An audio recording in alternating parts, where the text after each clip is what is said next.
issues concerned. क्योंकि निरंजन ने जो सवाल पूछा वो उस समय का पूछा जब शाइस्ता परवीन आपकी पार्टी के अंदर शामिल हो रही थी। उस समय आपका एक बयान भी है और 2021 मार्च का, जब आपने कहा कि अगर आप कुलदीप हैं, त्यागी हैं, कपिल हैं तो आप लोकप्रिय नेता हैं, लेकिन अगर आप अतीक हैं, मुख्तार हैं तो आप बाहुबली हैं। हाँ, वो एक तरह का एंडोर्समेंट नहीं था? नहीं, बिल्कुल सही है ना। अब देखिए अब बिहार में एक आईएएस ऑफिसर के कन्विक्टेड आदमी को छोड़ रहे हैं।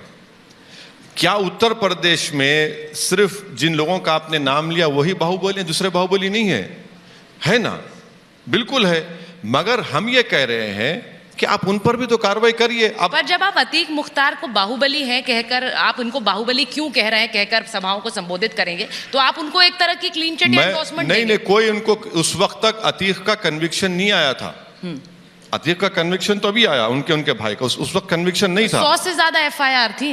नहीं, समाजवादी पार्टी के, बीजेपी के नेताओं में उन पर भी एफआईआर है। 100 से ज्यादा एफआईआर है। नहीं, उन पर भी एफआईआर है। एक लिस्ट है उत्तर प्रदेश के जो नेता हैं, जो ठाकुर बरादरी के हैं, बड़ी बड़ी लिस्ट है उनकी। नहीं सर, आप ये कहते हैं, लेकिन मैं कह रही हूँ 100 से ज्यादा जिस पर एफआईआर। हाँ, बिल्कुल है। नहीं, और देखिए, अतीक अहमद के एफआईआर पर उनकी जो जिंदगी का हिस्सा है उस पर हम उसको तारीफ नहीं कर रहे हैं, बिल्कुल नहीं कर रहे हैं। अतीक अहमद को जब कोर्ट से सजा हुई, क्या आपने मेरा स्टेटमेंट देखा कि मैंने कुछ कहा?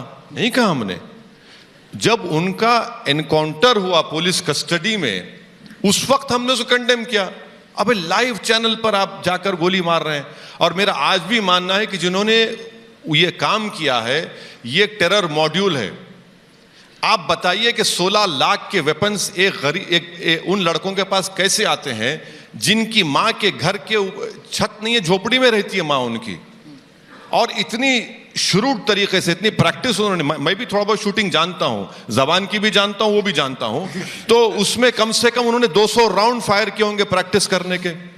आप उनका बॉडी वेट देखिए, उनका हाथ का मूवमेंट देखिए, एक प्रोफेशनल तरीके से किया। तो ये डेंजरस है हमारे देश